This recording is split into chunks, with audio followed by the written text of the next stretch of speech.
Hola, ¿cómo están todos? Estamos muy contentos de estar hoy con el profesor Iván Landsberg, muy contentos de estar hoy en el Foro Mar de Cortés y con ganas de tener una conversación muy rica y muy completa, esperando contestar algunas de las preguntas que escuchamos en los participantes del foro y esperando poder aprovechar este tiempo contigo, Iván. Qué gusto tenerte, muchas gracias por estar con nosotros hoy. Encantado, Susana. Es siempre para mí un grandísimo placer estar contigo y poder contribuir a este evento tan importante que han organizado Agustín y todos sus colegas. Así que es realmente un placer estar contigo. Sabemos que vamos a aprender mucho y estamos con mucho gusto, con ganas de escucharte y conocer pues toda tu experiencia que tienes con los temas de empresa familiar. La pregunta que nos hicimos ahora para el foro y que escuchamos en los foros regionales fue, ¿qué nos detiene? ¿Qué nos detiene como familias empresarias en la continuidad de nuestros negocios?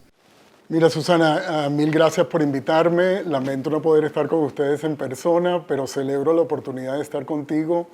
Y este, de hecho, es un tema al cual he dedicado mucha digamos, atención a lo largo de mi carrera.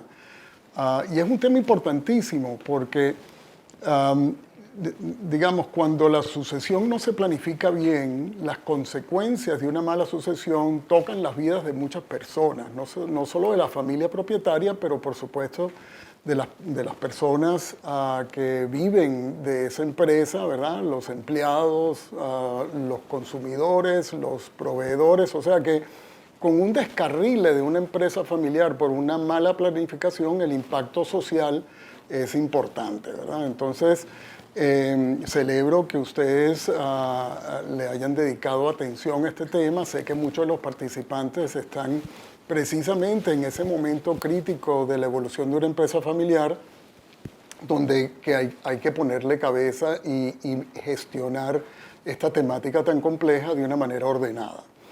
Una de las razones por la cual la temática es tan compleja es que toca muchas de las fibras profundas de la empresa familiar, la familia, la gestión del negocio y la propiedad, ¿verdad? Entonces, ¿cómo se hace para planificar de una manera ordenada el traspaso de responsabilidades en cada uno de esos tres sectores? Es un reto importantísimo. Ahora, una de las cosas que ya están muy bien documentadas a lo largo de todo el mundo, o sea, esto no es solamente un tema de la región de ustedes, sino que es un tema genérico de la empresa familiar a nivel mundial, es que muchos empresarios le sacan el cuerpo a este tema, pues lo evaden, no lo atienden con debida atención, a pesar de que es evidente que el no hacerlo tiene consecuencias nefastas para la empresa familiar, ¿verdad? Entonces, esa pregunta de por qué si es tan evidente hacer esto y por qué la gente no lo hace es una de las cosas que le he puesto mucha atención a lo largo de mi carrera. Y encontramos de que en realidad parte del problema es que hay una cantidad de factores que en conjunto conspiran para que lo que hay que hacer con respecto a la sucesión no se haga, ¿no? Entonces empiezan con los temores que el propio fundador o el propio empresario que controla la empresa tiene de su propia mortalidad. Es decir, la sucesión requiere tener el coraje para ver más allá de la vida de uno mismo y poder focalizar la empresa, no como un objeto, no como algo que es de propiedad de uno, sino como una institución, que parte del reto importante de todos los empresarios es cementar los fundamentos que se necesitan para que esa obra a la cual le han dedicado tanto tiempo, tanta dedicación, tanto cariño, pueda continuar más allá de ellos, pues. Entonces, pero eso requiere el coraje de poder saber que o sea, el mandato de uno tiene un fin, ¿no? Y entonces empezar a elaborar en crear, digamos, las posibilidades de continuidad más allá de la persona que ha sido líder y muchas veces los fundadores de la empresa.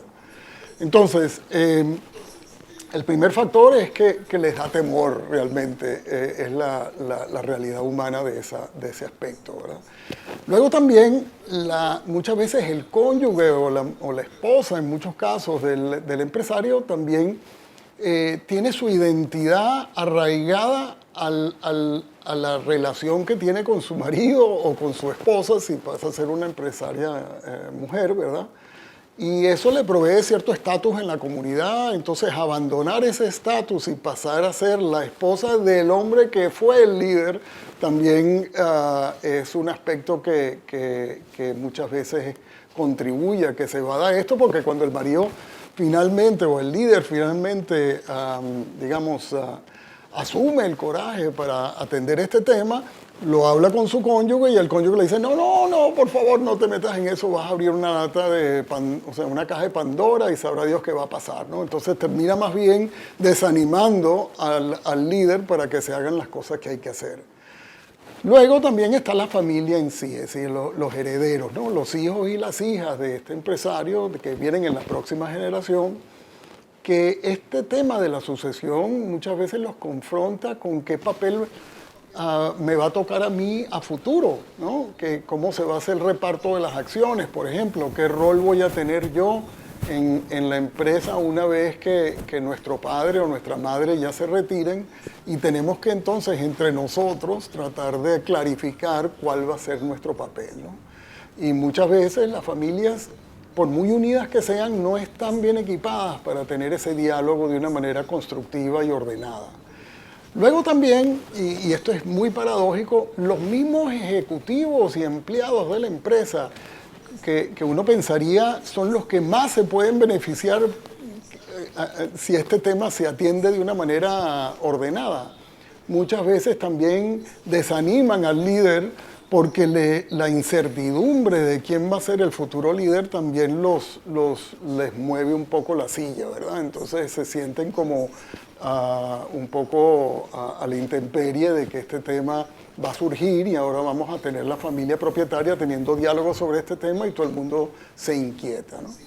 Y finalmente, el entorno tampoco ayuda. Es decir, hay pocos ejemplos de empresas donde este tema se ha atendido adecuadamente, y entonces cuando un empresario por fin, digamos, se anima a hacer lo que tiene que hacer con respecto a la sucesión, habla con sus colegas en otras empresas, con sus amigos, y los amigos se asustan y entonces le dicen, pero vas a abandonar la empresa justo ahorita, ¿cómo va a ser? O sea que el modelo que tenemos socialmente de los líderes no son líderes que los celebramos porque planificaron bien su sucesión, sino más bien lo contrario. Es decir, son líderes que se mueren con las botas puestas, para decirlo así, ¿no? Que evoca toda una imagen de macho, ¿no? y de héroe, ¿no?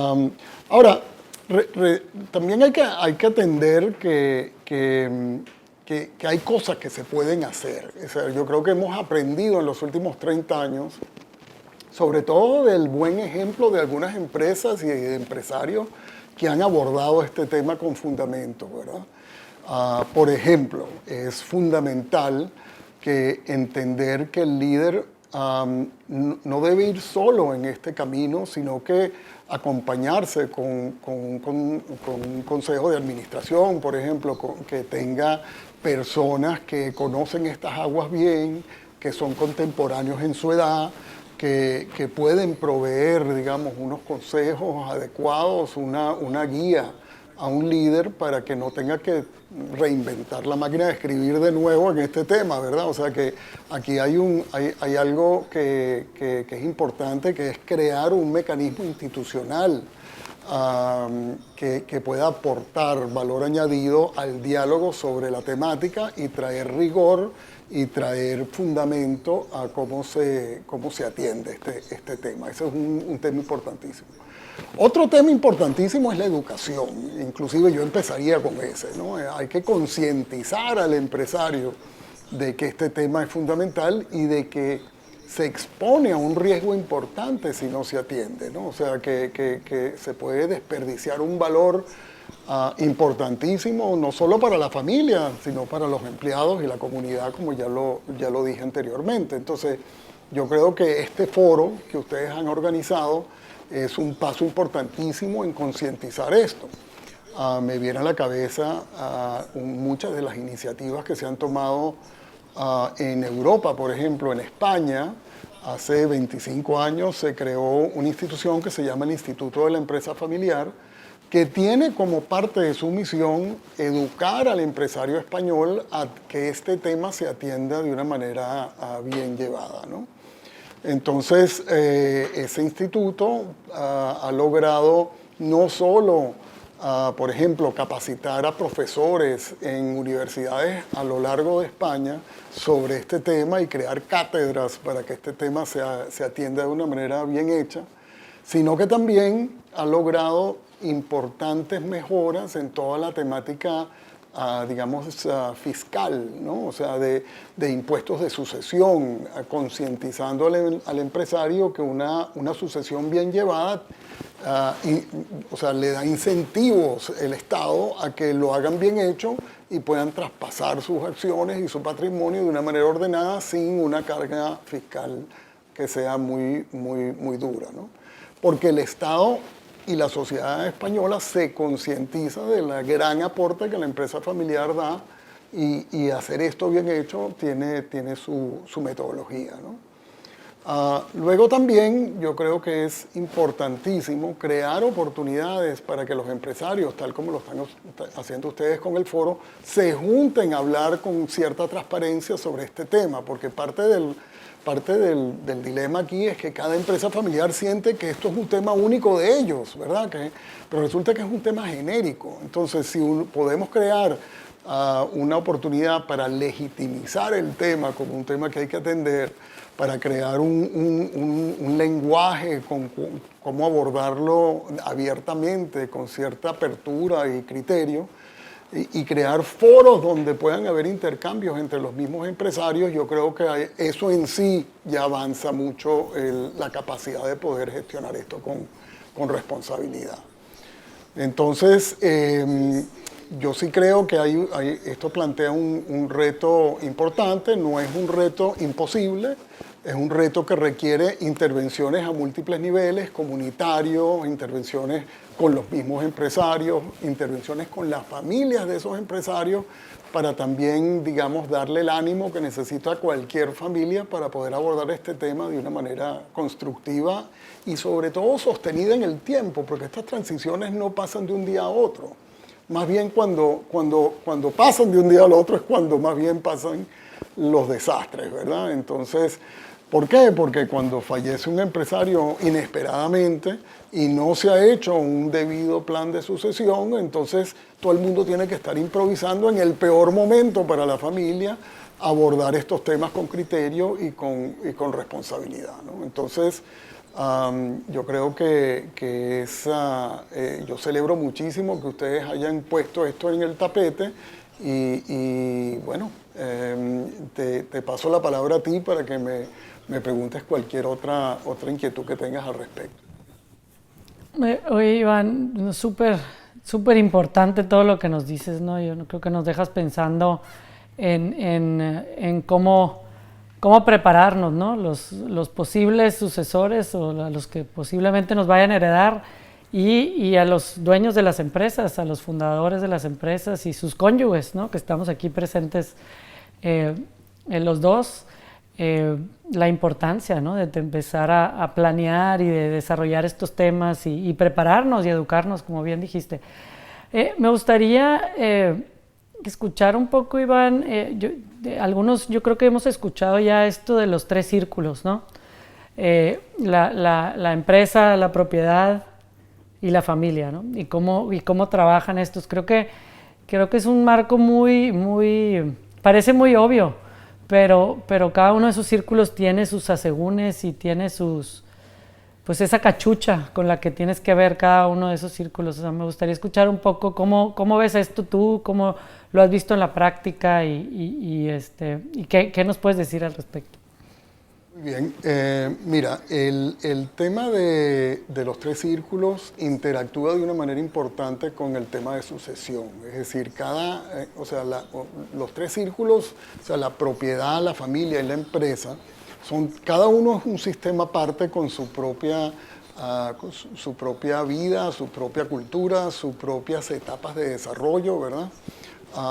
Y lo que normalmente encontramos en la práctica es que cuando un empresario se anima finalmente a atender el tema de la sucesión, primero que todo lo hace en el ámbito del negocio en sí. O sea, que la empresa es cambiar de rol, digamos, de poder planificar el desarrollo de sucesores para que puedan abordar las temáticas administrativas y de gestión. Entonces esa parte es la primera que normalmente se trabaja, ¿verdad? Luego viene la parte de sucesión a nivel patrimonial, ¿no? Que siempre es un poco delicada y yo siempre pienso y me he oído decir en otras ocasiones que hemos estado juntos que no importa si tú tienes una empresa de multibillonaria o si tienes 4 chivos y vives en el desierto en México, ¿verdad? ¿Cómo vas a traspasar esos 4 chivos a tu próxima generación? Siempre es un tema importante en cualquier familia, ¿verdad? Entonces hay unos temas de herencia, hay unos temas de justicia distributiva, si se quiere decir así, ¿verdad? En cómo se va a dividir la torta y quién le va a tocar qué pedacito y con qué principios vas a abordar esas decisiones de una manera que sean, digamos, con criterio, no improvisadas, que reflejen también, digamos, las capacidades de todas las personas que están en tu ámbito. Y aquí hay que reconocer que hay muchos roles que los propietarios pueden jugar a futuro, ¿verdad? O sea, hay propietarios que pueden ser operadores, que tienen ambiciones y aspiraciones de estar directamente conectados con la empresa, ¿verdad? Hay propietarios que quieren participar, pero no como operadores, sino como directores. Por ejemplo, pueden aportar valor añadido al consejo de administración, ¿verdad? Dando, digamos, inyectando a las decisiones estratégicas que se tomen en el consejo los valores, los criterios de la familia, las aspiraciones de los propietarios como propietarios, o sea, cuáles son sus lineamientos con respecto a crecimiento, a riesgo, a liquidez, etc. Y luego hacer que esos lineamientos se trabajen en el consejo de administración y puedan, digamos, convertirse en decisiones que sean atinadas desde el punto de vista estratégico, ¿no? Y finalmente, hay accionistas, propietarios, que pueden ser sencillamente que no están en las operaciones, que no participan en el consejo, pero están comprometidos con el proyecto de empresa familiar, ¿no? Y este sector tiende a crecer con el paso de las generaciones, ¿verdad? Y es un sector importantísimo que muchas veces se descuida. ¿Por qué es importante? Porque la inversión que esos primos tienen en la empresa familiar es el capital más económico que esa empresa familiar puede conseguir. Cualquier otra alternativa sale mucho más caro. Entonces, mantener a los primos contentos es el trabajo de una gestión de gobierno, digamos, responsable, ¿no? Entonces, primero se organiza la parte de gestión en el negocio, segundo la propiedad, y finalmente, y esto puede ser, digamos, sorprendente, el punto que más es difícil de trabajar en el tema de sucesión es la transición de liderazgo en la propia familia. Es decir, sabemos que eso ocurre cuando ya las cenas de Pascua, por ejemplo, los matrimonios y los bautizos ya no ocurren en la casa de los papás, sino que en la casa de los hijos. Y entonces hay un proceso de transición digamos, de todas las responsabilidades familiares, ¿verdad?, de una generación a otra, que son las últimas en cederse, pero que también requieren cierto criterio, cierta organización, cierta capacidad de diálogo para que ocurran de una manera constructiva, ¿no? Y no se trata esto de ninguna manera al contrario, de hacerlo apurado o a los tortazos. Se me hace muy claro, ¿no? O sea, la familia, la empresa y la propiedad, y cómo hay que tener discusiones y diálogos en cada uno de estos círculos para prepararnos para la sucesión.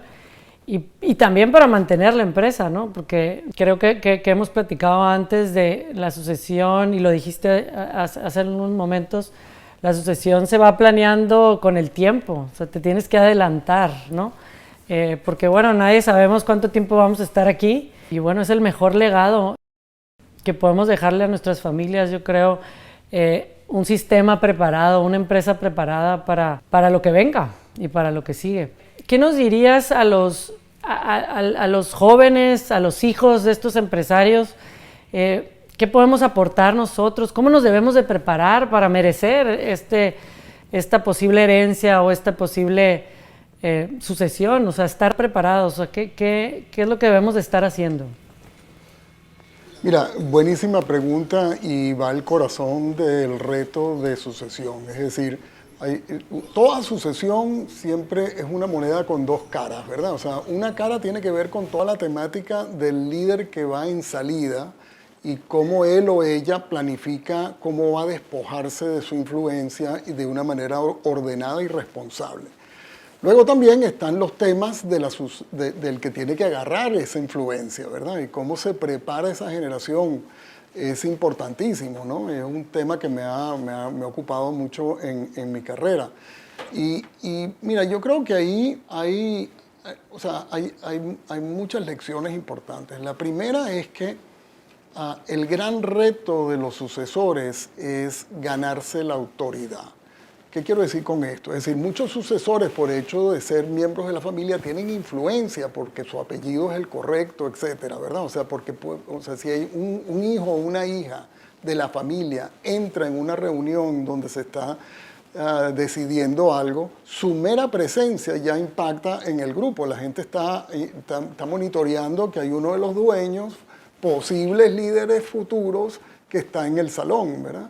Entonces, el gran reto no se trata sobre influencia para la próxima generación, se trata sobre ganarse la autoridad. ¿Qué quiero decir con autoridad?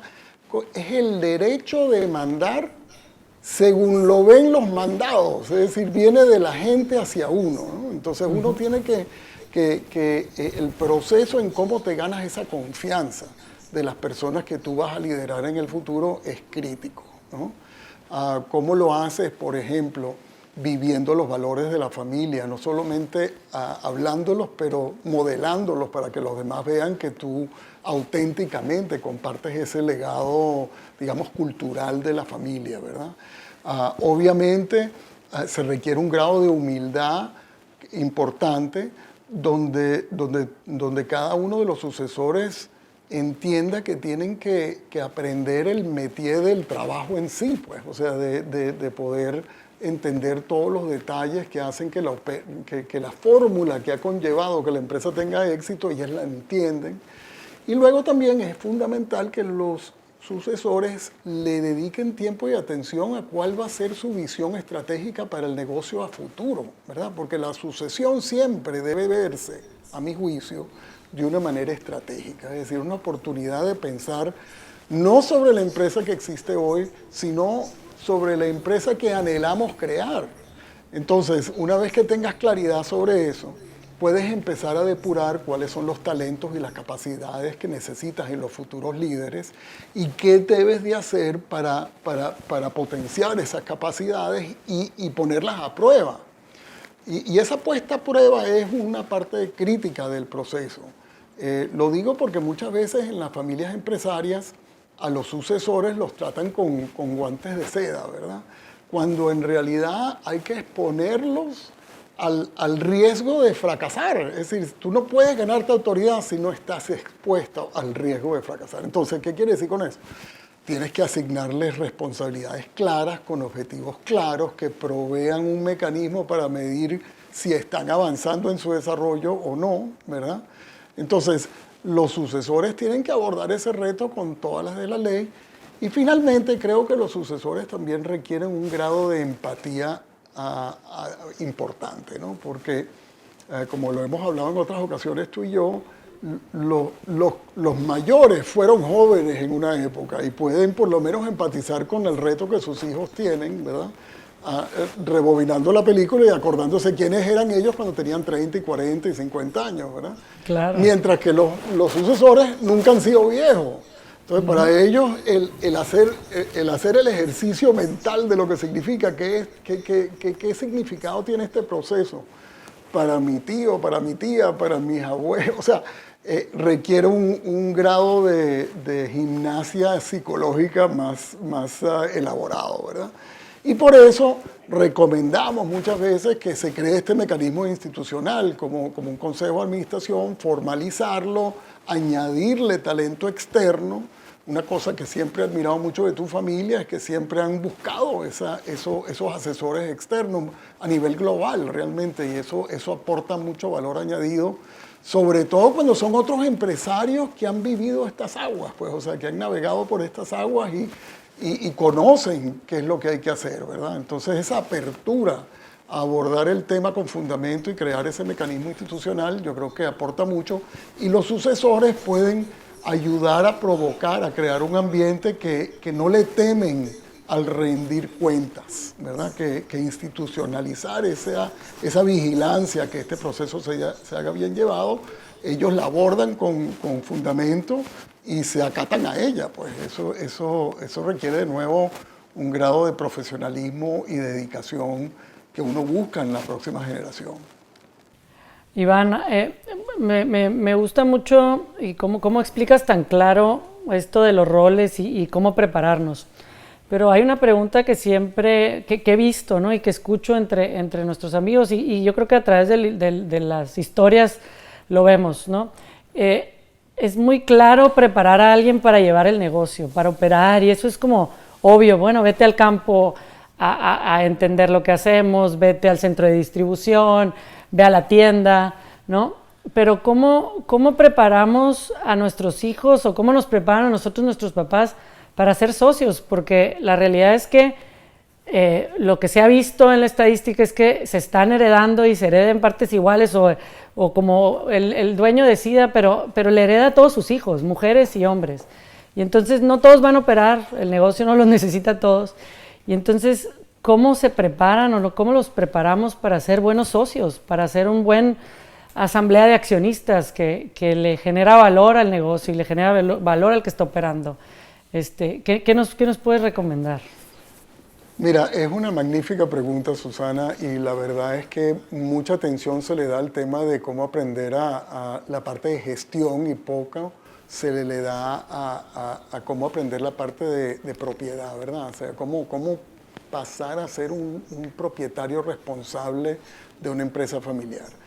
Yo diría, para empezar, que hay un tema, una palabra que ustedes usan en México que a mí me gusta mucho, que es la idea de dueñez. Es decir, cómo le siembras al propietario un sentido de orgullo por lo que se ha creado. Y eso empieza concientizando a la familia y a la próxima generación de socios, ¿verdad? Con lo difícil que es tener éxito con una empresa. Pues, o sea, el 90% de las empresas fracasan en los primeros 5 años, pongámoslo así. O sea, el llegar a tener lo que muchos de los participantes tienen, y lo que tienen ustedes, los COPEL, por supuesto, es un pequeño milagro estadístico. Entonces, el entender lo que eso significa, el entender el trabajo y la dedicación que hay que sembrar para poder lograr ese logro, es el primer punto, digamos, de arranque, de concientizar a los dueños de que ellos tienen un papel que jugar en la continuidad de ese proyecto. Entonces, educar al accionista sobre eso, educarlo sobre los valores que la familia ha tenido, que han informado la creación de ese patrimonio, educarlos a respetar el reto que constituye la continuidad y hacerles ver que ellos tienen su papel que jugar en que eso se gestione bien, ¿no? Por ejemplo, si no se están atendiendo los temas de sucesión adecuadamente, un propietario responsable levanta la mano y dice, por favor, no nos dejen esta incertidumbre, vamos a clarificar cómo va a hacerse ese traspaso de una manera responsable.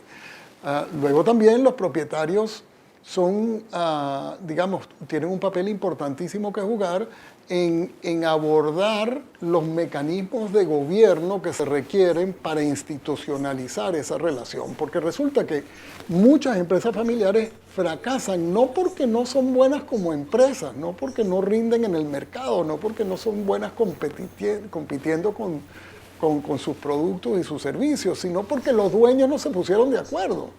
Entonces, crear las posibilidades para que esos dueños se organicen, adquieran las habilidades que requieren para poder comunicarse de una manera con transparencia, con respeto, y puedan tomar decisiones, digamos, en consenso, ¿verdad? Que sean de una forma que sea sostenible en el tiempo, es uno de los grandes retos de la empresa familiar, y eso le toca a los dueños, no a la gente que trabaja en el negocio, sino que a los dueños mismos.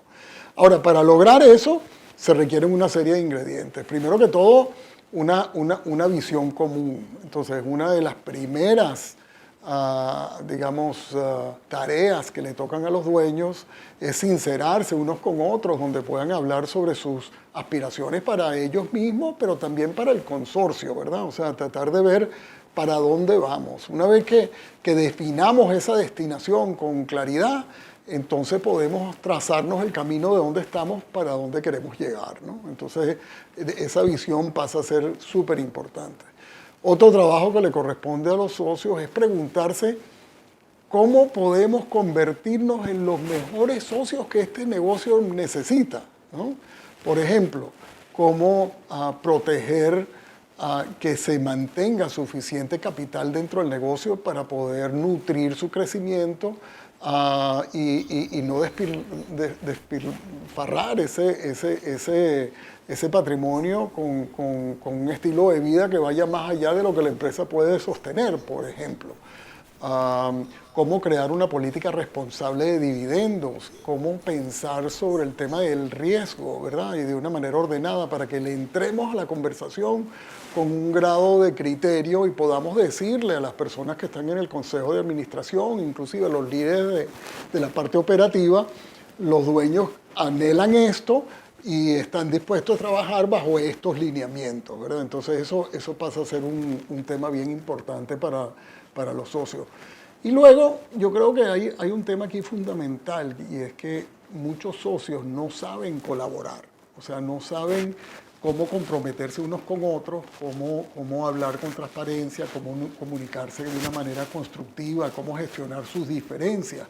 Y eso es una habilidad adquirida, pues, o sea, se adquiere es como ir al gimnasio y ponerse en forma, pues, o sea, hay que trabajarla, y hay que trabajarla. El primer paso para trabajarla es entender que es necesaria, ¿no? Entonces, cómo darle la atención que requiere ese tema de forjar esos vínculos entre los socios para que sean sostenibles es importante. Y el último ingrediente que señalaría es un compromiso con el beneficio de todos. Es decir, muchas veces los socios que pertenecen a una rama de la familia u otra están en los foros de decisión solo como representantes de esa rama, pero no, hay que abordar una misión global, ¿no? O sea, ¿qué hay que hacer para proteger el consorcio en su totalidad? Y luego subordinar a eso los intereses de cada rama. No quiero menospreciar la importancia de sus intereses, pero hay que pensar con mentalidad, digamos, de la totalidad del paquete, ¿no? Tanto que tenemos que trabajar, ¿no, Iván? Bueno, de diálogo, de empatía con nuestros papás, de empatía con el sistema, de tener claridad. Y cómo no sacarle la vuelta a las conversaciones difíciles, ¿no? Es más fácil decir, o sea, como que ¿cómo se llama? Usar la palabra autoritaria, ¿no? Ahora que yo con mis hijos, ahora que nos dicen, no funciona como antes, ¿no? O sea, te vas a la izquierda y a la derecha y das órdenes como sargento. Yo creo que hemos visto demasiadas malas historias de eso, ¿no? Y la importancia de desarrollar esa capacidad de comunicación, de diálogo, de empatía, de sinceridad, y de tomarse el tiempo para pensar, ¿no? O sea, no solo por el hecho de ser hijos de alguien es que somos merecedores de, ¿no? Y menos de una empresa que es una responsabilidad social, ¿no? O sea, que da tanto beneficio como empezaste al principio diciendo, o sea, la importancia que tienen nuestras empresas en la región amerita una responsabilidad muy grande de nuestra parte, ¿no? De prepararnos y de hacer bien las cosas y de sacar estos temas, aunque no nos gusten y son difíciles. Y bueno, tratar de no sacarlos en la mesa del comedor de la casa, ¿no? Y mantenerlos en un espacio del negocio. Me gustaría volver al tema del emprendedor, del empresario, ¿no? ¿Qué le recomendarías a ellos? ¿A qué nos dirías? Porque creo que hay muchos miedos, ¿no? Hay como temas tabús, temas de ego. ¿Qué le recomendarías? Y ya has dicho algunas cosas, pero creo que es importante hacer un zoom en ese rol del empresario que en algún momento va a ser una sucesión. Mira, yo le diría al empresario que no hay reto más grande que primero que todo, ¿verdad? Y que no hay satisfacción mayor que el poder llegar al final de la vida sabiendo que hiciste lo que había que hacer para institucionalizar tu obra y traspasársela a otros, ¿verdad? Yo creo que eso es digamos, un llamado que realmente pone a final de cuentas en juicio la responsabilidad mayor de cualquier líder, ¿no?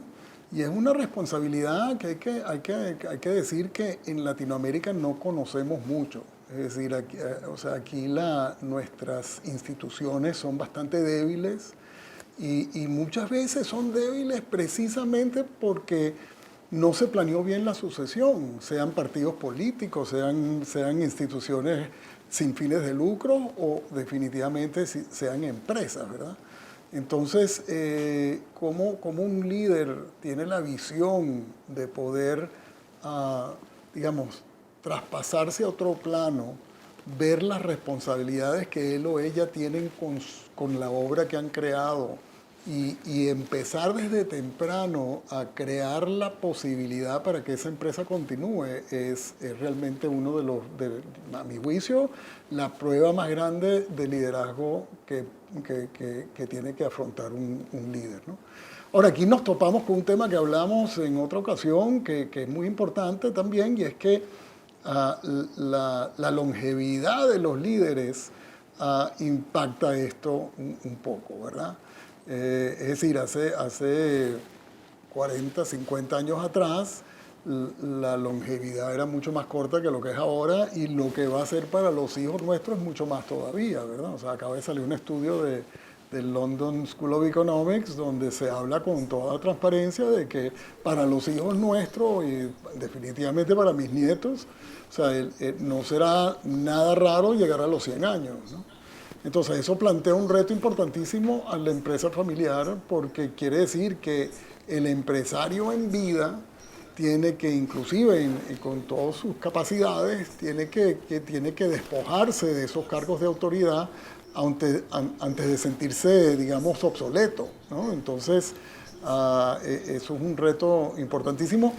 He visto varios ejemplos importantes de esto que me abren toda una avenida nueva de preguntas y de oportunidades, creo yo, y es cuando se juntan los abuelos con los nietos a crear nuevas empresas, ¿no? Entonces se apartan de la empresa que crearon con los hijos, le ceden esa a los hijos y luego hay nuevas oportunidades de actividad empresarial que se pueden crear entre abuelos y nietos, ¿no? Porque los abuelos ahora están viviendo más, ¿no? Y aquí hay un tema también crítico y pauso de que hay que tomar en cuenta de que todos tenemos 3 edades, ¿no? Hay nuestra edad biológica, ¿no? Tenemos nuestra edad funcional, es decir, hay personas que son de 60 años que ya están viejitos y hay personas que son de 90 años que aún están jóvenes, full de capacidad, ¿verdad? Entonces eso varía mucho por el estilo de vida de la persona, por tu legado genético, en fin, hay una cantidad de variables que afectan eso. Y finalmente hay nuestra edad social, es decir, hay ciertos roles en la sociedad que todos anticipamos deben ser llevados a cabo por personas de una cierta edad. O sea, cuando uno se monta en un avión, por ejemplo, y te asomas en la cabina Si ves un piloto que tiene 15 años o se ve demasiado pichón, uno se asusta un poco. Y si ves un piloto que tiene 90 años, también te asusta. O sea, tú no tenemos una idea de que hay un margen de edad que le corresponde a ese rol, ¿verdad? Igual pasa con los empresarios, ¿no? Entonces llega un momento en que también puedes ser demasiado mayor para las responsabilidades que tiene. Y ahí hay que reconocer algo que tú dijiste en una conversación que tuve contigo, que me pareció muy, muy acertado, y es que la fuerza, el dinamismo que tiene un cuarentón, nunca lo vas a conseguir de un sesentón o setentón, así tome mucho café y haga mucho ejercicio. Pues, o sea, esa ola de espíritu empresarial propulsa el crecimiento de las empresas y hay que tomarla en cuenta. Yo creo mucho que hay que agarrar el organigrama y verlo de un punto de vista demográfico. ¿Cuáles son los cargos críticos? ¿Qué edades tienen las personas que actualmente tienen esos cargos? ¿Y qué estamos haciendo de una manera formal e institucional para cada uno de esos personajes desarrolle talento debajo de él o ella para que algún día se hagan, digamos, dispensables y puedan traspasar esas responsabilidades a otros, ¿verdad? Sí, un tema que me apasiona, el tema de las personas, el talento y cómo planear, ¿no? Y cómo prepararnos para la continuidad, que creo que es una palabra que me gusta mucho que usas tú. O sea, no es nada más la sucesión, es la continuidad de este legado, de este emprendimiento, de ese negocio. Y ahí vale la pena hacer una distinción, porque muchas veces se habla de sucesión y poco se habla de continuidad, ¿no? Entonces, continuidad es el paraguas más amplio de todas las actividades que hay que hacer para que el sistema continúe, ¿no? Es decir, tal como lo planteaste tú, los temas de familia son tan importantes para eso como los temas de propiedad son críticos y los temas de gestión del negocio en sí. O sea, que va mucho más allá de sencillamente suplantar a un líder con otro. Hay que ver la totalidad de la empresa familiar, hacerse un mapa mental de hacia dónde la queremos llevar y entonces empezar a elaborar el camino para cómo llevarla de aquí a donde queremos. Iván, hemos platicado de cómo es un proceso y hay una metodología y hay un aprendizaje. En lo que han estudiado ustedes, ¿cómo has visto la diferencia entre heredar de un papá a los hijos, un consorcio de primos, un consorcio de hermanos a un consorcio de primos? O sea, ¿qué retos has visto y cuál es la diferencia, ¿no? De un fundador a sus hijos, a un consorcio de hermanos y luego cómo crece esa complejidad a un consorcio de primos?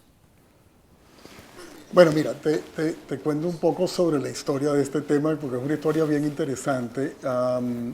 Es decir, por muchísimos años en muchas regiones del mundo aún se utiliza la metodología de si tú creas un negocio, se lo pasas a uno y solo a uno de tus hijos, ¿no? En Europa, por ejemplo, eso viene de una tradición agrícola, ¿no? Porque si tienes una finca y vas a heredársela a un grupo de hermanos, terminas dividiendo la finca a un pedacito que ya no tiene viabilidad económica. Entonces, ¿qué se hacía en esa época? Bueno, se le daba una preferencia, de ahí viene el concepto de la primogenitura, ¿verdad? Al hijo mayor y se le daba la finca al hijo mayor y a los otros se le daban otras cosas. Inclusive es interesante, las otras cosas que se le daban a los otros, muchos se iban, te estoy hablando ya desde la Edad Media en adelante, a la iglesia, se iban al ejército, inclusive el ímpetus para las universidades emergió en buena parte para buscarle oficios a los hijos y las hijas que no iban a heredar la finca. Entonces de ahí sale, tú ves Salamanca o la Sorbonne o Oxford y Cambridge, originalmente tenían esa función adicional, ¿verdad? Entonces cuando vino la Revolución Francesa, se cambió un poco el esquema. Entonces la parte de fraternité y la parte de égalité del lema de la revolución, ellos cambiaron el código napoleónico, las leyes de herencia, y conllevó a que los dueños de propiedades tenían que heredar a sus hijos por igual. Todavía no incluían a las hijas, pero que ya por lo menos empezaron a dividirse, ¿no? Y cambió todo el mapa económico de Europa a raíz de esa intervención, ¿no? Entonces, surge, digamos, el dilema de cómo pasas de un solo líder a un a un grupo de hermanos que tienen que aprender a ser socios, que tienen que liderar juntos, que tienen que tomar decisiones por consenso. Y el gran reto de la empresa familiar en la segunda generación es mantener esos hermanos unidos con territorios relativamente claros, con una misión, un propósito en conjunto, y poder hacer que eso sea sostenible por 20, 25 años, ¿verdad? O sea, que es una labor realmente de mucho cariño y que requiere mucha cabeza y mucha mano izquierda. Luego, cuando pasas de los hermanos a los primos, hay una cosa que es inevitable en la mayoría de familias, sobre todo las familias latinas, es que la demografía de la familia se abre mucho más, ¿verdad? Entonces la propiedad termina fragmentándose, el grupo de primos, ¿verdad? Y entonces el reto de mantener esos socios, cada uno con un pedacito pequeño de la empresa, ¿verdad?, unidos y comprometidos con el proyecto, se hace cada vez mayor, ¿no? Y es ahí donde entra, digamos, con toda fuerza el concepto de la gobernanza, ¿verdad? Entonces, ¿cómo creas tú los mecanismos de toma de decisión para ordenar a los dueños, no del CEO hacia abajo, sino del CEO hacia arriba, ¿no? Entonces, ¿cómo los educas para tener las habilidades necesarias? ¿Cómo les siembras ese cariño por la empresa? Hay una empresa que quiero mucho en México que me enseñó una vez el concepto de que es muy difícil querer lo que no entiendes. Entonces, es muy importante, digamos, sembrar ese conocimiento del propietario sobre la empresa para que les permita quererla, para que permita respetarla como institución. Entonces, entre más personas hay, entre más, digamos, más primos, más accionistas, de hecho, hay, la necesidad de tener que crear ese mecanismo institucional se hace cada vez más importante, ¿verdad? Por supuesto, esos mecanismos tienen que también venir empalmados con un esquema legal que apoye esa gobernanza, ¿verdad? Y hay empresas donde se consolida eso a través de fideicomisos, por ejemplo, para tratar de reducir el número de socios que tienen voz y voto sobre las decisiones, pero los beneficiarios de esos fideicomisos aún se benefician, como lo dice la palabra, de los resultados de la buena labor de la empresa. O sea, que también hay que pensar con mucho tino, entre más dueños hay, cómo ordenar la parte legal para que tenga sostenibilidad en el tiempo.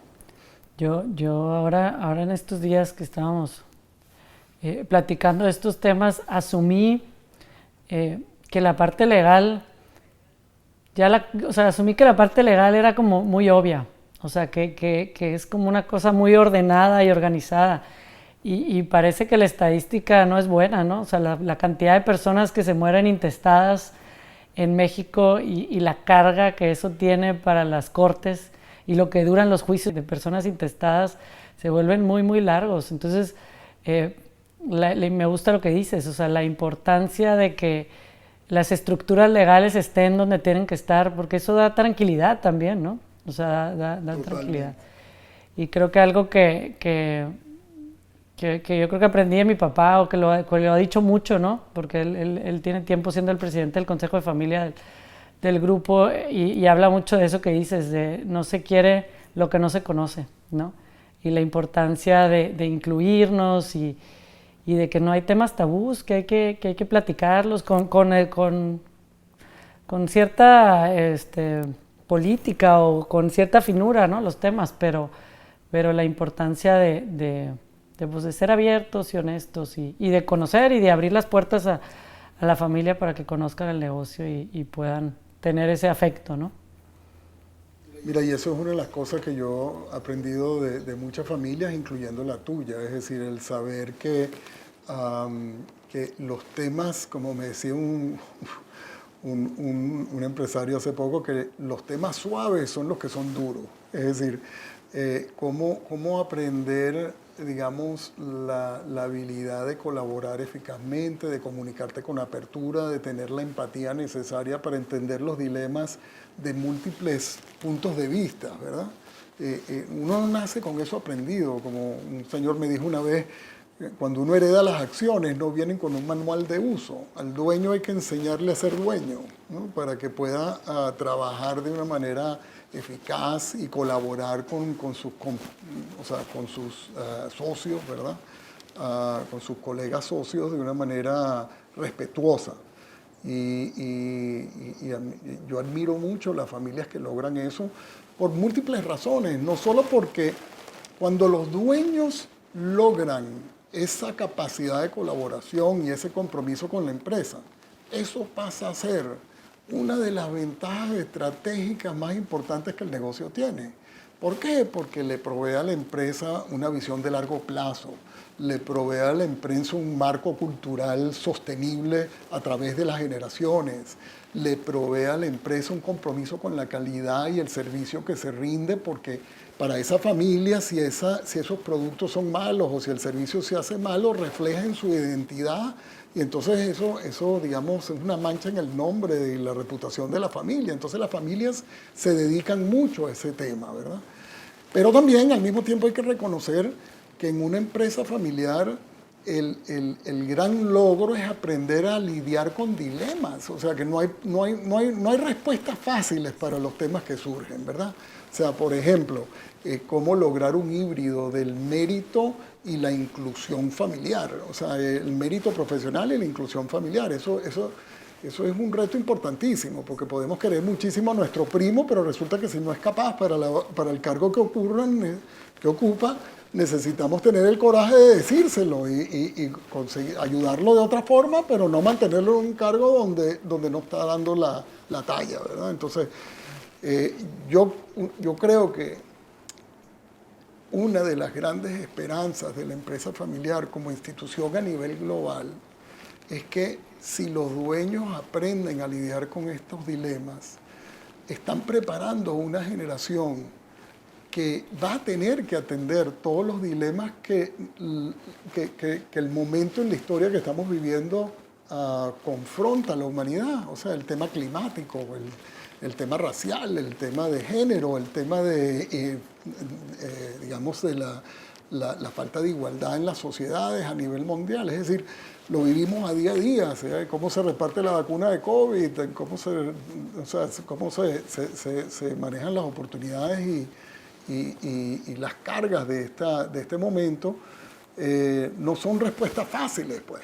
Entonces, si tú aprendes en el foro de tu empresa a lidiar con dilemas que no tienen una bala de plata que te los va a resolver mágicamente, sino que tienes que compaginar diferentes fuerzas que se oponen, pero llegar al mismo tiempo a una síntesis que sea aplicable al mundo, pues, o sea, que conlleve decisiones eficaces. Estás elevando tu capacidad de poder colaborar con la realidad que vivimos. Y es un laboratorio para eso la empresa familiar, ¿verdad? O sea que yo creo que si se hace bien puede ser un aporte para la humanidad, para generar una nueva generación de personas capaces de poder lidiar con los temas que nos tocan. Competentes. Lo que es definitivo es que la vida nos va a presentar problemas. Así Eso es. no nos podemos escabuir. Yo creo que lo contestaste un poco, Iván, pero ¿por qué? O sea, ¿qué valor tiene la empresa familiar? O sea, ¿por qué dedicarle tiempo? ¿Por qué preparar a la siguiente generación? O sea, ¿qué valor ha generado esto? ¿Y por qué no? O sea, ahora tenemos, digo, en México la verdad la mayoría son empresas familiares, ¿no? Entonces, ¿por qué es importante dedicarle el tiempo a la empresa familiar y qué valor ha tenido en la sociedad la empresa familiar? La familia empresaria, ¿no? Más bien. Para mí la familia empresaria y la empresa familiar tiene un valor en la sociedad mundial crítico. Es decir, primero que todo, hay una realidad económica que el grueso del aparato productivo de la humanidad está en manos de familias. Empecemos por ahí. A nivel chico, ni hablar, todas.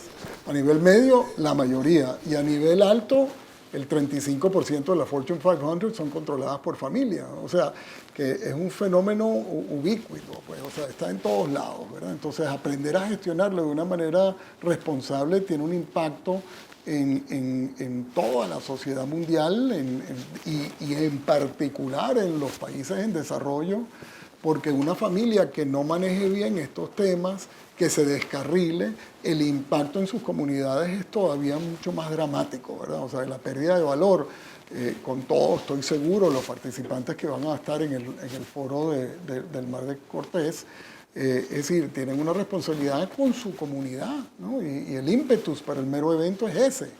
Entonces eso para mí es crítico. Luego también hay que tomar en cuenta que la familia como institución ha pasado a ser, digamos, el lugar, digamos, donde nos refugiamos, ¿verdad? Como personas, ¿verdad? Es nuestro puerto donde conseguimos apoyo, donde conseguimos, digamos, nutrirnos como seres humanos con el afecto, con el cariño que necesitamos y crear las condiciones de generar una nueva generación para la sociedad que sean capaces de lograr lo que Freud decía hace muchos años, que son digamos, la variable crítica de un ser humano, que es saber amar y saber trabajar. Si tú logras esas dos cosas y logras unos hijos que puedan compenetrarse con ambas capacidades, ¿verdad? Has hecho tu labor bien como familia. Y el tener una empresa le provee a una familia un sentido de identidad, de propósito, de compromiso con algo que va más allá de lo inmediato, que también se puede canalizar de una manera muy constructiva. Y las familias que más éxito tienen en eso aprovechan a la empresa como un foco de unión entre ellos, ¿verdad? Pero para que eso se pueda llevar a cabo hay que desarrollar todas las capacidades que hablamos, ¿verdad? Una de las preguntas que nos hace el foro, y ya tocamos un poco este tema, pero para profundizar, o sea, nos gustaría que si nos ayudas a profundizar en, o sea, los retos a los que se enfrenta el fundador a la hora que está preparando la sucesión. Mira, yo creo que uno de los retos más grandes, que es uno de los factores por la cual muchos fundadores o a veces hermanos mayores en la segunda generación no ceden sus cargos, es porque no le han dedicado la atención necesaria a definir una visión diferente para su vida, ¿no? Igual como pasa a nivel sistémico con toda la empresa familiar, pasa a nivel individual. Es decir, uno suelta con más voluntad cuando sabes que vas a agarrar del otro lado.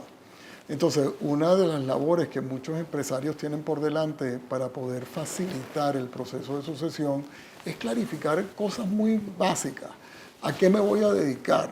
No voy a moverme de haber sido el tatashkan de mi empresa con toda la influencia a un vacío, a jugar golf. Y algunos lo hacen, pero ojo con eso porque las estadísticas indican que si tú pasas de un trabajo de alto octanaje a un vacío, más bien te acorta la vida. Entonces, dedicarte a definir qué vas a hacer después que sueltes es una labor muy importante dentro del proceso de sucesión. ¿Y a qué se dedican los empresarios cuando se retiran? Por ejemplo, muchos se dedican a la filantropía, o sea que la fundación de la familia pasa a ser un ente que no solo regresa algo a la comunidad, pero también le provee a los seniors que se han apartado de ciertos roles una oportunidad de crear valor comprometiéndose con actividades comunitarias. Otros se meten en política, otras empresas nuevas, o sea, crean nuevas empresas, ¿verdad? Con temas. Entonces, para hacer esto bien hay que hacer lo que un gran empresario americano hizo, que estaba a cargo de una empresa enorme, le dio un ataque de corazón y cuando estaba en el hospital mandó a pedir una listica de cosas que tenía en su escritorio en casa, ¿verdad? De cosas que él lamentaría no haber hecho el día que se muriera. Y entonces con esa listica, incluían cosas así como aprender a volar un helicóptero, dedicarse a ser embajador, y resultó siendo embajador de Estados Unidos en Inglaterra, y contribuyó en un momento crítico cuando había la primera guerra de Afganistán. Este señor, se llamaba Watson, él era el hijo del hombre que inventó la IBM. Okay. Entonces, hay un libro maravilloso sobre esa trayectoria de él, Se hizo un barco de vela, se dedicó también a navegar, que era una de sus aspiraciones. Se dedicó a la filantropía, entonces se armó una nueva vida de trabajo donde muchas de las habilidades que él había desarrollado a lo largo de su trayectoria empresarial se podían ahora aprovechar en otro ámbito. Pero el empresario familiar normalmente no está bien capacitado para hacer ese salto y necesita ayuda, necesita metodología, necesita modelos, sobre todo personas que lo hayan hecho, que le puedan servir de apoyo en traspasar de un ámbito a otro. Y esa labor es bien crítica. Y la otra, que yo diría que es muchas veces un impedimento a veces, es que haga una planificación financiera responsable sobre su propia situación económica. Es decir, yo muchas veces le digo a los empresarios, si te vas a salir de la cabina, bájate del avión. Entonces, asegúrate que tengas unos ahorros adecuados para mantener tu estilo de vida, asegúrate que tu parte económica está, digamos, ordenada, de manera que no vas a estar agarrándote del cargo por las razones equivocadas. Entonces, haz tu planificación bien y si tienes una buena sucesión, ellos te apoyarán en llevar a cabo esa planificación, ¿verdad? Finalmente, yo creo que también hay una labor que el empresario tiene que hacer con el entorno, ¿no? Entonces, ¿cómo traspasas tú las relaciones críticas que tienes con consumidores, con la banca, que quiere tu firma porque tú eres el que tiene los activos gruesos? Entonces, ¿cómo vas tú educando a la banca para traspasar esas responsabilidades para que los que asuman los cargos también corren con el riesgo y no tú? ¿Entiendes? Entonces, eso yo creo que es bien importante. Y luego también con todas las relaciones críticas con los proveedores, con las personas en el gobierno, por ejemplo, que uno tiene con que tiene que trabajar, o las entidades que regulan tu industria, en fin. Hay una labor externa que tienes que hacer también para hacer ese traspaso de una manera ordenada. Pero todo esto requiere el coraje y la voluntad de quererlo hacer, que es donde empieza todo, ¿no? Y hay un elemento de eso que es crítico, que es entender las consecuencias de no hacerlo. Entonces ahí es donde este seminario, esta oportunidad que el foro les ofrece, podría ser útil, ¿verdad? Muy bien. Me pongo a pensar mucho en mi abuelo, ¿no? O sea, que lo iluminó, ¿no? Digo, y podía haber ido mal, ¿no? Gracias a Dios y a las circunstancias fue bien, pero mi abuelo tenía 60 años, pues creó el negocio solo, no terminó ni la primaria, se fue educando él mismo y se llenó y siempre fue muy claro en que necesitaba, o sea, en lo que no sabía y en que necesitaba rodearse de personas que sabían lo que él no sabía, ¿no? Y entonces fue armando su equipo directivo y uno de sus asesores, Sergio Reyes, que en su momento puso una empresa, una consultora que se llamaba Dando, y empezaron el desarrollo organizacional de alguna manera en México. Cuando estaba ya con mis tíos y todos trabajando juntos, o sea, le dijo algo que creo que pues es importante, ¿no? Como platicar. Y es que esa energía que tenían sus hijos con él dentro, o sea, si él ya no tenía tantas ganas de crecer y le estaba costando lo que venía, ¿no? O sea, ya no traía el espíritu aventurero con el que empezó el negocio, que si no se salía ahorita, no iba a haber espacio para sus hijos. Y entonces tenía la opción de seguir él y no, pues no tenía nada malo, es su negocio, puede decidir, ¿no? O de salir y dejarles el espacio para que ellos lo crearan, ¿no? Y pues no me imagino que haya sido una decisión fácil, probablemente no fue fácil por un tiempo y luego que vio que lograron ponerse de acuerdo y funcionar, creo que alcanzó a ver, ¿no? Que la decisión fue algo bueno y vio a sus hijos, ¿no? Pues ir desarrollándose con éxito, ¿no? Mira, el ejemplo de tu abuelo me parece realmente admirable por una serie de razones, no solo porque lo hizo, sino por el momento en que lo hizo. Es decir, muy pocos empresarios latinoamericanos conozco yo que hayan tenido, digamos, la visión y sobre todo la fuerza de voluntad de ejecutar una transición en esa época sobre todo, ¿no? Entonces realmente hay que celebrarlo, como te decía anteriormente, no hay muchos modelos que ilustren cómo hacerlo de una manera constructiva, ¿verdad? Y qué más prueba que el negocio no solo ha crecido, digamos, exponencialmente, pero que ustedes han mantenido, cosa que admiro profundamente, su unidad familiar.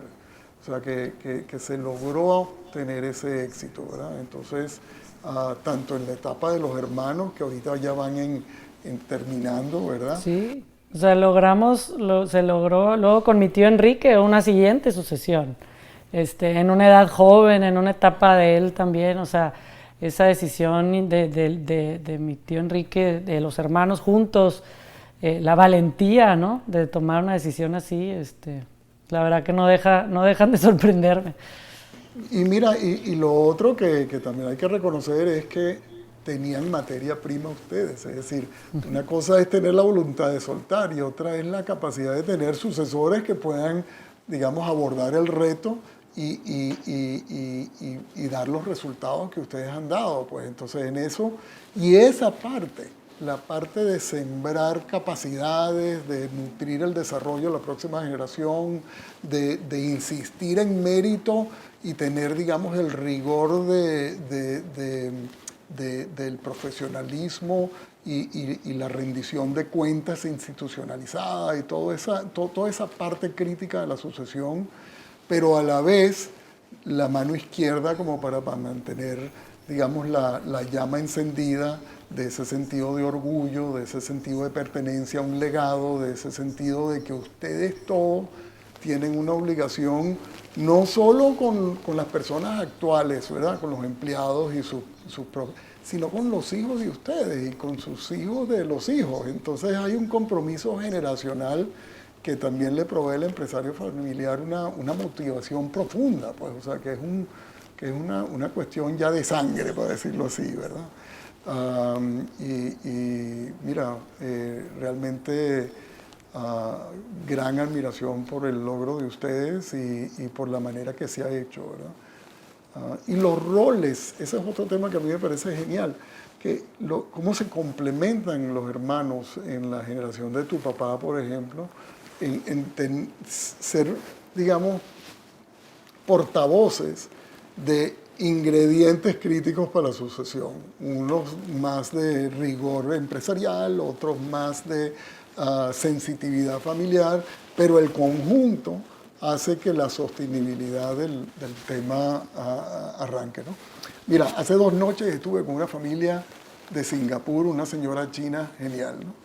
Y ella me decía que las buenas familias son como las manos, donde cada dedo es diferente y tiene una función diferente, pero la mano no funciona si los dedos no colaboran entre sí. Entonces hay que reconocer que cada hijo va a tener su propia vocación, va a tener su propio perfil, sus propias capacidades. El tema es cómo potenciarlas y canalizarlas en servicio a un fin común, ¿verdad? La señora me enseñaba la manito así, me decía, me va dando la función de cada dedo en el proceso. Pero me encantó la metáfora de ver el equipo como una mano, ¿verdad? Porque en realidad de eso se trata el proyecto. Bueno, Iván, y finalmente creo que quisiéramos escuchar todos un poco más sobre tu vida, qué te atrajo al tema de la empresa familiar, cómo ha sido tu carrera. Sabemos que es profesor de Kellogg, que tienes tu propia firma, pero creo que nos gustaría escuchar de ti, o sea, qué te trajo hasta esta historia y cuáles han sido tus logros. ¿Tienes algunos libros? Que nos platiques un poco más de eso. Mira, yo caí en este tema porque soy hijo de empresario, es decir, yo soy el menor de 3 hermanos, ¿verdad? Mi hermano mayor era casi, 9 años mayor que yo, Mi padre creó una empresa que en su día era una empresa significante en el mundo de seguros, operaba por toda Latinoamérica, etcétera. Y mi hermano mayor fue el que se metió en el negocio desde el principio y pasó a ser, junto con un profesional no de la familia, el líder del negocio. Yo en esa época, cuando estaba mi padre empezando a pensar sobre su sucesión, estaba todavía sacando mi doctorado en la Universidad de Columbia y me interesé por el tema, no por nada, sino por tratar de buscar respuestas a preguntas que yo veía evidentes en mi propia familia, pues. Cuando me fui a la biblioteca de la Universidad de Columbia, donde estaba aquí en Nueva York, me di cuenta que primero que era un tema importantísimo porque no se sabía mucho en aquella época, ¿verdad? Te estoy hablando de principio de los 80, ¿verdad? No había mucho material. El campo de la empresa familiar como tal no existía en aquella época, ¿verdad? Pero sí se sabía que había muchas empresas familiares por todo el mundo y que era el grueso de la economía mundial estaba en manos de familias. Entonces eso me llamó la atención, digamos, la disparidad de las dimensiones del tema y la falta y la ausencia digamos, de conocimiento sobre el tema, ¿verdad? Entonces ahí empezó mi interés, o sea que para mí esto empezó siendo un tema muy personal y entre más escudriñaba, más me interesaba, pues, o sea, más importancia le veía y más veía, digamos, la oportunidad de aportar algo útil en aquel momento cuando poco se sabía. Cuando entré en la Universidad de Yale, en mi primer trabajo en la Escuela de Management, tuve la buena suerte de crear un consorcio de alumnos de Yale que provenían de empresas familiares de cierta envergadura, y ellos auspiciaron mi trabajo y entonces creamos un grupo de trabajo donde estos empresarios se reunían a hablar sobre estos temas y ahí aprendí mucho más sobre todos los diferentes matices del tema. Pero hay que decir que quizás ahora me encuentro en un momento bien interesante de mi trayectoria, porque yo firmé, aparte de mi carrera académica, una firma de consultoría y me toca a mí ahora tomarme mi propia medicina, ¿verdad? Entonces, viendo en pellejo propio, para decirlo así, el gran reto que significa crear una empresa y traspasársela a un nuevo equipo, ¿verdad? Aunque mis hijos no están involucrados con la empresa que yo creé, pero tengo toda una serie de colegas que son casi como mis hijos adoptivos. Entonces, cómo organizar ese proceso de una manera ordenada. Y sí he aprendido cosas importantes que cuando he hecho investigación sobre este tema y mucha consultoría no entendía suficiente con la profundidad del caso. Una de ellas es que el planificar la sucesión requiere la habilidad de crear las condiciones para clarificar un futuro del cual uno por naturaleza no vas a ser parte de ese futuro, ¿no? Entonces es un poquito como el cuento bíblico de Moisés, que puede llevar a la gente hasta la puerta de la tierra prometida, pero tú no vas a ser parte de ese proyecto. O sea que, ¿cómo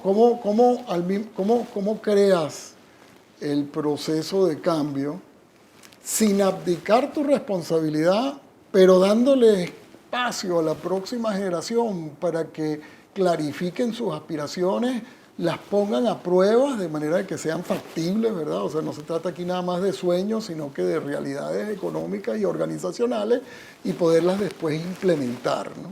Entonces, ¿cómo tú lideras eso? Es un balance bien delicado y eso me lo enseñó esta experiencia, digamos, con mucha más profundidad. Inclusive pienso qué arrogancia tengo que haber tenido yo cuando era joven, hablando con personas que tenían 60 y 70 años sobre sus sucesiones y no tenían ni idea de qué trataba el tema en su foro interno. Y a mí sí ahora me está dando mucho más empatía con esos líderes, ¿no? Porque al fin del día es despojarte de algo que tú quieres mucho, pues. Entonces es un reto de dimensiones existenciales, pongámoslo así. Qué interesante, Iván. Muchas gracias de verdad por compartir, muchas gracias por tu tiempo hoy. Como siempre, es una delicia nuestras conversaciones. Espero que todos los que nos están escuchando se queden con algo, los dejemos pensando y de verdad que muchas gracias. Encantadísimo, Susana, de siempre compartir contigo y de nuevo gracias a ti, Agustín y a la familia por la oportunidad de estar ante este público tan selecto. No, muy contentos, muchas gracias. Bueno, un gran abrazo.